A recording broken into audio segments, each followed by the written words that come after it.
Hello, I'm Aaron Wallis from Engaging Arkansas Communities, and today I am joined by Jeffery Haskins, and he's going to tell us his story about living with HIV. Thank you for joining me, Jeffery. All right, okay.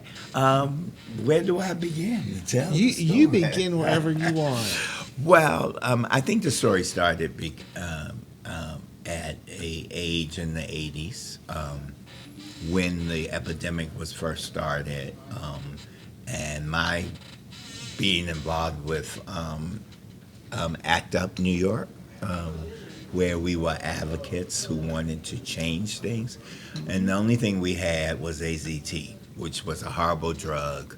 We wanted a world where we could have medicine that could keep us alive.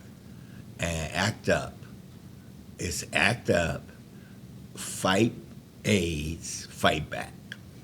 And that was our slogan. And no matter where we went, and we would go to city halls and we would sit in front of them and lock arms.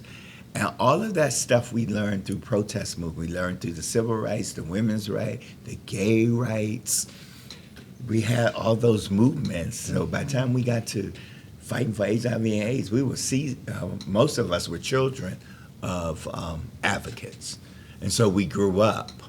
And we grew up in a time where the country was changing in the 60s and the 70s and the 80s. So from our childhood to our adulthood, we was always in some kind of situation that we had to make better. And you learn those skills. Those skills are natural. They came natural.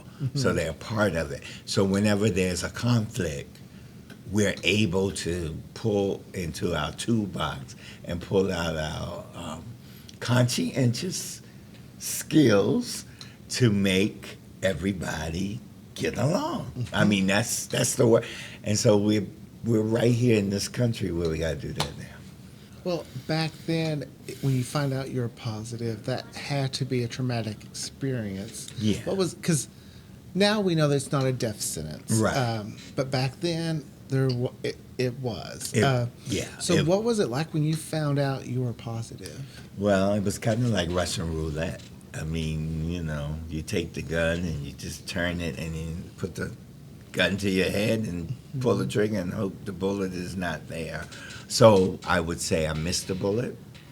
I did bury a lover who died and a best friend and one of my friends. They all died on the 26th of a couple months apart.